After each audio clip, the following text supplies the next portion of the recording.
తాకట్లో ఉన్న మీ బంగారాన్ని విడిపించి ఆ రోజు ఆన్లైన్ రేటుకి కొంటాం. Sharma gold company. నమస్తే, వెల్కమ్ టు సుమన్ టీవీ. నేను పద్మిని. ప్రస్తుతంతో పాటు ప్రముఖ ఆధ్యాత్మికవేత్త, వాస్తు జ్యోతిష పండితులు, లలిత ఉపాసకులు, వాస్తు జ్యోతిష శిక్షణ నిపుణులు బ్రహ్మశ్రీ నానాజీ పట్నాయక్ గారు మనతో పాటు ఉన్నారు. మాట్లాడదాం సార్. నమస్తే సార్. శ్రీమాత్రే నమః. సార్, లలిత ఉపాసనలోనే ఉన్నారు. ఎన్నాళ్ళ నుంచి లలిత ఉపాసన చేస్తున్నారు? చాలా కాలం నుంచి ఉన్నాయి, లెక్క పెట్టుకోలేదు ఎప్పుడు కూడా. శాక్తేయన్ అంటే అమ్మవారి ఆరాధన విషయంలో అమ్మవారిని కొలుస్తుంటే కొంతమందికి చాలా అద్భుతంగా పనిచేస్తూ ఉంటుంది. చాలా వెంటనే అమ్మవారు పలికిందండి అని అంటుంటారు. ఏమిటోనండి, ఏళ్ల తరబడి చేస్తున్నాను, మాకేం పని అవ్వట్లేదు అని అంటుంటారు. అసలు ఇంతకీ లలితా సహస్రనామం ఎవరెవరు చదవచ్చు? ఎవరికి తొందరగా అమ్మవారు ప్రసన్నం అయ్యేటటువంటి పరిస్థితి ఉంటుంది? అట్లాగే ఏ సమయం దీనికి ప్రత్యేకంగా చేసుకోవడానికి ఏదైనా సమయం ఉంటుందా? లలిత చదవలేకపోతే ఇంకేమైనా ఆల్టర్నేటివ్ ఉందా, చెప్తారా? చాలా మంచి ప్రశ్న వేశారండి. ఫస్ట్ ఆఫ్ ఆల్ ఏంటంటే, మనకి అదే లలిత సహస్రనామ గ్రంథంలో అందరూ చదవచ్చు అని ఉంటుంది. అందరూ చదవచ్చు. దీన్ని చాలామంది, కొంతమంది అమ్మో ఇది చదవకూడదు అంటున్నారు. కానీ చదవకూడదని ఎక్కడుంది చూపించండి ఫస్ట్. ఇది నామాలు, ఇదేమి బీజాక్షర సంబంధించినవి కాదు. కానీ నామాల్లోనే లలితా సహస్ర రహస్య నామాలు అంటారు వీటిని. అంటే ఎందుకు రహస్యనామాలు అంటే చెవిలో చెప్పాలా, సీక్రెట్గా చదువుకోవాలా? కాదు. చూడ్డానికి నామాలుగా ఉంటూ ఎంతో రహస్యమైన శక్తి దాగుంది, దాని యొక్క అర్థం అన్నమాట. Point number 1. ఇక రెండవది, మీరు నమ్ముతారో నమ్మరో, అసలు నేను స్టార్టింగ్లో ఎప్పుడు నేను లలిత చదువుతాను, లలిత అమ్మవారి దగ్గరికి వెళ్తాను అసలు అనుకుని కూడా అనుకోలేదు. నా లైఫ్లో అది పెద్ద మిరాకిల్ లలిత అమ్మవారి చదువు పట్టుకోవడం అనేది. మరి అంతకుముందు ఏ దేవతను ఆరాధన చేసుకునేవారు? నేను, మీరు నమ్ముతారో నమ్మరో, నేను చాలా అమాయకంగా, అంటే ఎలా అంటే ఇప్పుడు కామ్యం కోసమే దేవత అన్నట్టు ఉండేది నా లైఫ్లో ఒకసారి. అంటే ఎలా అంటే, నాకు ఒక 13, 14, 15 ఏళ్ళ వయసులో బిర్లా టెంపుల్ వెంకటేశ్వర స్వామి నాకు ఇది పని అయిపోవాలనుకునేవాడిని. ఆ పని అయిపోయి పోయి కొబ్బరికాయ కొట్టేవాడిని. యూనివర్సిటీలో మన నాగా పుట్టు ఉంటుంది ఒకటి, అక్కడ వీళ్ళు అనుకున్న పని అయిపోతే అక్కడ పోయి ఏదో నాగా చేసేవాడిని. అంటే నా దృష్టిలో స్టార్టింగ్ స్టేజ్లో ఎంగేజ్లో ఉన్నప్పుడు, అంటే 14, 15 ఏళ్ళ వయసులో ఉన్నప్పుడు, దేవత అంటే మనం ఏది అడిగితే అది ఇచ్చేస్తుంది, మనం ఏదో ముక్కు తీర్చుకోవాలి. కానీ వన్స్ నేను లలిత చదివిన తర్వాత, దేవత అంటే అమ్మవారు ఏదైతే ఉందో, ప్రకృతి రూపంలో ఉన్న అమ్మవారు అన్నిట్లో తనుంది, అన్నిట్లో తను ఉంటూ అంతా చేసి పెడుతుంది. అందుకని మనం కృతజ్ఞతా భావంతో మనం ఆవిడ్ని కొలవాలి అనే విషయం నాకు అర్థమైంది. ఎలా అయితే అమ్మవారి జీవితంలోకి అంటే వాట్ ఈస్ దట్ ఇన్సిడెంట్? ఏమి లేదండి, అది అనుకోకుండా ఓపెన్ చేశాను, అనుకోకుండా అయిపోయింది. అది నాకు ఇది అని నేను చెప్పలేను. దాని తర్వాత అసలు ప్రతి నామానికి అర్థం తెలుసుకున్నాను, ఆస్ట్రాలజికల్ రింగ్ తెలుసుకున్నాను. దానివల్ల నేను మొత్తం నామాలకి చెప్పాను కదా, యూట్యూబ్లో ఉన్నాయి. చెప్పారు మొత్తం నామానికి, ప్రతి నామానికి అర్థము, ఎలా భావించాలి, ఎలా చేయాలి, ఎవ్రీథింగ్ చెప్పాను. అసలు నేను చెప్తాను కూడా ఎప్పుడు అనుకోలేదు నేను. కనీసం ఖచ్చితంగా రిలేట్ అయి ఉంటుంది మీరు చెప్పే పరిహారాలు, లలితా సహస్రనామంతో రిలేట్ అయి ఉంటుంది. అంటే ఏమీ లేదు ఇక్కడ. నా ఉద్దేశం ఏంటంటే, మొత్తం ప్రకృతే కదా, ప్రకృతి పురుషుడు అంటారు. మనం ప్రకృతిలో one of the part. Lalita సహస్రనామాలు ఎవరు చెప్పారు అవి అంటే, వసిన్యాది వాగ్దేవత ఋషయ అంటాం.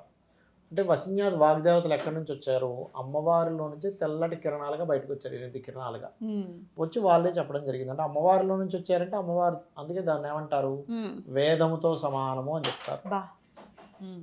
Lalitha Sahasranamam is equal to వేదంతో సమానం. మరి వేదంతో సమానమైనప్పుడు అందరూ చదవచ్చు అంటే అది నామాలు కాబట్టి చదవచ్చు. అయితే ఇక్కడ మరి ఎందుకంటే తప్పులు చదవకూడదు అంటారంటే, నేను ఒకటే చెప్తాను. ఇప్పుడు మీరు ఉన్నారు, మెడికల్ షాప్కి వెళ్ళారు, తలనొప్పికి ఒక ట్యాబ్లెట్ కాదు, మీరు ఏదో తప్పుగా పలికి ఇంకో ట్యాబ్లెట్ పేరు ఒక అక్షరం మారితే వచ్చింది, వాడు ఆ ట్యాబ్లెట్ ఇస్తాడు, మీరు అది వేసుకుంటాడు, అయ్యో తలనొప్పి తగ్గట్లేదు అనుకుంటారు. ఒక హోటల్కి వెళ్ళి ఏదో ఆర్డర్ ఇచ్చాం, తప్పుగా పలికాం, ఇంకోటి తీసుకొచ్చి ఎలా ఇస్తాడో, ఒక్కొక్క నామానికి ఒక్కొక్క ఎనర్జీ ఉంటుంది. ఆ ఎనర్జీ మీరు తప్పుగా పలకడం వల్ల అక్కడ రావాల్సింది రాకుండా ఇంకోటి మీకు ప్రాప్తిస్తూ ఉంటుంది. అంతే, అంతకుమించి ఏం లేదు. ఒకటే ఏంటంటే, భావన ఈజ్ మోస్ట్ ఇంపార్టెంట్.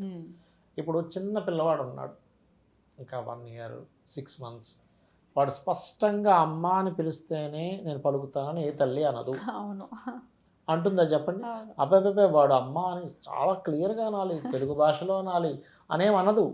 వాడు సైగా చేసినా స్పందిస్తుంది. ఎప్పుడు పిల్లవాడు నేను తల్లిని, ఆ పిల్లవాడికి నేను తల్లినని తల్లి ఫీల్ అవ్వాలి.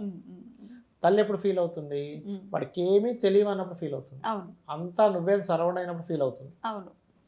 కానీ అదే పిల్లవాడు కొంచెం పెద్ద అయ్యాడు, కొన్ని తెలుసు, వాడు ఏడుస్తుంటే పట్టించుకోదు. ఇప్పుడు చెప్పురా ఎందుకు ఏడుస్తున్నావు అంటుంది. చెప్పండి. చిన్నప్పుడు ఏడుస్తే పట్టించుకుంటుంది, పెద్ద అయిన తర్వాత ఉట్టి ఏడిస్తే పట్టించుకోదు. చెప్పు ఎందుకు ఏడుస్తున్నావు చెప్పు, ఫస్ట్ ఏడు బంద్ చేయి అంటది. చిన్నప్పుడు ఏడిస్తే పట్టించుకున్న అమ్మ ఫస్ట్ ఏడు బంద్ చేసి చెప్పు అంటుంది. మార్పు. Right, correct sir. ఇంకొంచెం పెద్ద అయ్యాక అది ఇది అడిగితే నువ్వు పెద్ద అయ్యా నువ్వు చేసుకోలేవు అంటుంది. అవును. అంటే ఇక్కడ ఏమైంది? ఫస్ట్ ఊరికో ఎద్దులా ఉన్నా ఏడిస్తే బాగోదని కూడా నన్ను అడుగుతున్నావు ఇంకా డబ్బులు నువ్వు చేసుకోలేవా అంటుంది. అంటే మనము చూడండి, కరెక్ట్. మనమే ఇలా ఉంటే మరి అమ్మవారు ఎలా ఉంటారు అంటే అందుకే చూడండి మనకి మహాభారతంలో కూడా ద్రౌపది యొక్క వస్త్రాభరణం జరుగుతుంటుంది చూసారు. అక్కడ వస్త్రాపహరణం జరిగినప్పుడు తను ప్రయత్నం చేస్తున్నంతసేపు శ్రీకృష్ణ పరమాత్మ వచ్చి రక్షించలే. ఎప్పుడైతే సరౌండ్ అయిపోయిందో కృష్ణ అని అప్పుడు రక్షించాడు. మనం ఏంటంటే మన పని మనం చేసుకుంటూ సరౌండ్ అయిపోవాలి భగవంతుడి అమ్మవారికి. ఎప్పుడైతే సరౌండ్ అయిపోతే తనదంతా నాదే ఉంది అని మనం అంతా భగవంతుడికి సమర్పించుకుంటూ వెళ్ళిపోతే తను చూసుకుంటుందంతా. అంతకని నా తెలివితేటలతో నేను బ్రతుకుతున్నాను, నేనే గొప్ప, మనిషి అన్నిటికంటే గొప్పవాడు. నిజమే గొప్పవాడే, కానీ మనిషిని నడిపించేది ఒకటి ఉందిగా. మరి ఆత్మ అనేది బయటికి వెళ్ళిపోగానే మనిషిని ఇంట్లో కూడా తీసుకురావట్లేదు. బయట నుంచి బయట పంపించాను అంటున్నాడు, వాడు ఇంట్లో కూడా వాడు వెళ్ళడు. అసలు ఇంట్లో చచ్చిపోకూడదు, చచ్చిపోయే పరిస్థితి వచ్చిందంటే తీసి బయట పడేస్తారు. మంచం మీద నుంచి కింద దింపేస్తారు, బయట పడేస్తారు. మళ్ళీ ఇంట్లో వెళ్ళాలి అవి వేసుకోవాలని చెప్పి వేయాలి. అయితే లలిత ఎందుకు చేయాలి? 84 లక్షల జీవరాశుల్లో మోక్షాన్ని పొందేటువంటి అర్హత కేవలం మనిషికే ఉంటుంది. వేరే ఏ జీవరాశికి మోక్షం పొందే అర్హత కానీ అంత జ్ఞానం కానీ ఉండదు. మనకి శాస్త్రాల్లో మనిషికి మోక్షం రావాలి అంటే ఫస్ట్ పాపము పుణ్యము రెండు ఈక్వల్ అయిపోవాలి. ఈక్వల్ అవ్వకుండా మనకి మోక్షం రాదు. పాపమున్నా పుణ్యమున్నా మళ్ళీ జన్మెత్తుతూనే ఉంటాడు. అది క్లియర్ చేసేటువంటి వాటిల్లో శాస్త్రాల్లో కొన్ని విషయాలు చెప్పారు. ది బెస్ట్ మార్గం ఇస్ లలిత ఫస్ట్. రెండవది సూర్య నమస్కారాలు. మూడవది మన ఒళ్ళు వంచి దేవతా సంబంధించినటువంటి కైంకర్యాలు చేస్తూ ఉండాలి వెళ్ళి. ఇక్కడ అడగొచ్చు, చాలా మంది అంటారు ఏమండి మరి లలిత చేయని వాడు కూడా బతుకుతున్నాడుగా, విష్ణు సహస్రనామాలు చేయని వాడు కూడా బతుకుతున్నాడుగా, ఆలయానికి వెళ్ళిన వాడు కూడా బతుకుతున్నాడుగా అంటే నేను ఒకటే చెప్తా, స్కూల్కి వెళ్ళిన వాడు కూడా ఉన్నాడు, స్కూల్కి వెళ్ళినాడు కూడా వాడు జీవిస్తున్నాడు. చదువుకున్న వాడికి ఉంది, చదువుకున్న వాడు బతుకుతున్నాడు, చదువుకున్నవాడు బతుకుతున్నాడు. కానీ ఎందుకు చదువుకుంటున్నావు నువ్వు? ఎందుకు స్కూల్కి పంపిస్తున్నావు? అంతే కదండి. ఎందుకు పంపిస్తున్నావు అంటే జ్ఞానం రావాలి, వాట్ ఈజ్ వాట్ అని చదువుకోవాలి. అది లౌకికమైనటువంటి విద్య అయితే లలిత అమ్మవారి యొక్క నామాలు నీకు జ్ఞానాన్ని ఇచ్చేది. నువ్వేమిటి అసలు లలిత సహస్రనామాల్లో ఏముంది అంటే ప్రతిదీ కూడా అమ్మవారి అనేటువంటి జ్ఞానం మనకు వస్తుంది. ప్రతిదీ అమ్మవారి అనే జ్ఞానం వచ్చినప్పుడు మన యొక్క ప్రవర్తనలో మార్పు వస్తుంది. మన ప్రవర్తనలో మార్పు వచ్చినప్పుడు మన చుట్టూ వాళ్ళతో మనం ఎలా ఉంటాం. ఇప్పుడు చూడండి, నువ్వు బయట మొత్తం ప్రపంచాన్ని గెలవడం వేరు, మన ఇంట్లో మనల్ని మర్యాదగా చూడటం వేరు. నువ్వు గొప్పవాడు ఎప్పుడవుతావంటే నీ ఇంట్లో నీకు గౌరవం ఇస్తున్నారు లేదా, this is the most important. నీ ఇంట్లోనే నీకు గౌరవం లేదు, నాన్న వస్తున్నట్టు అబ్బా వీడు వస్తున్నాడు రా అని కొడుకు వెళ్ళిపోవడం, భార్య ఎవరు నాయన పొద్దు నుంచి ఇంకొక గంట లేటుగా వస్తే బాగా ఇప్పుడు సంపూ దొబ్బుతాడు రా భార్య అనుకోవడం, లేకపోతే భర్త అనుకోవడం, తండ్రి అనుకోవడం, వీడేం కొడుకును కన్నాను రా తల్లి అనుకున్నది. ఒక రిలేషన్ ఫ్రెండ్ అనుకోండి, లవర్ అనుకోండి, ఎవరైనా వీడు వచ్చాడు రా బాబు అని అనుకున్నట్టయితే ఏది సాధించినా వేస్ట్, 100% ఫెయిల్యూర్.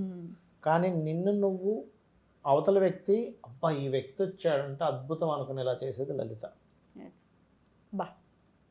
మరి ఏ సమయం ప్రత్యేకంగా చెప్తారు సార్? రైట్, ఎప్పుడైనా స్త్రీ దేవత సంబంధించినటువంటి ఉంటాయి కదా, సాయంత్రం పూట ఎక్కువ చేయాలంటే శక్తి దేవత శ్రీ దేవతలు చక్కగా కలిసి వస్తుంది. సాయంత్రం అంటే ఏ టైం సార్? ఈవినింగ్స్ ఆఫ్టర్ సూర్యాస్తమం. ఉదయం పూట చేయకూడదని కాదు, బాగా అర్థం చేసుకోండి. ఉదయం పూట చేయకూడదు అని అనుకోగలరు ఇప్పుడు ఇది అంటే మనం ఏం చెప్పినా అదేదో సామెత ఉంటుంది చూడండి, రాజుగారు రెండవ భార్య అందగత్త అంటే మొదటి భార్య కురివి పని అర్థం కాదు. అలానే ఉంది సార్ పరిస్థితి. ఎక్కువ ఫలితం రాత్రి చేస్తే వస్తుంది.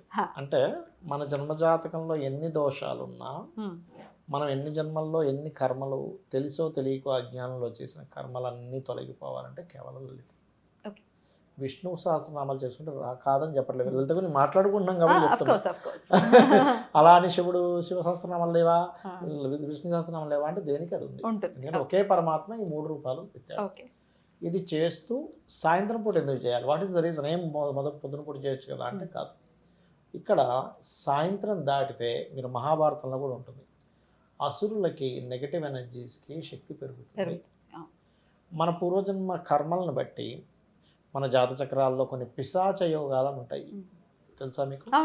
పిశాచ యోగాలు, ఆ పిశాచ యోగాలు మరింత బలపడుతూ ఉంటాయి సాయంత్రం అయితే. అప్పుడు ఏమైపోతుంది, అందుకే చూడండి మనం సాయంత్రం అవగానే స్ట్రెస్ అయిపోయిన పొద్దు నుంచి పని చేసి అవుతాం అని అనుకుంటాం, నిజమే. కానీ మొత్తం డౌన్ అయిపోద్ది. ఎందుకంటే వీడి జాతక చక్రంలో ఉండే కాంబినేషన్స్కి అది వచ్చి యాడ్ అవుతుంది. ఎప్పుడైతే మనం సాయంత్రం అది సహస్రనామం చేస్తామో అమ్మవారి శక్తి మనకు ఒక కవచంలాగా ఉంటుంది. మనకి ఎప్పుడైతే దగ్గరికి రాదో అది హ్యాపీ, మనం ఖచ్చితంగా హ్యాపీ. రైట్ రైట్, అద్భుతం సార్, చాలా బ్యూటిఫుల్గా ఎక్స్ప్లెయిన్ చేశారు. ఖచ్చితంగా చేసుకోవాలి అనుకునే వాళ్ళకి ఇది ఒక మంచి వీడియో, ఎందుకంటే క్లారిటీ ఉండాలి కదా, ఎందుకు చేయాలి, ఎలా చేయాలి, ఎప్పుడు చేయాలి అనేది, ఎందుకు ఏమిటి ఎలా వచ్చేసి వీడియోలో. Thank you so very much sir, నమస్తే. శ్రీమాత్రే నమః.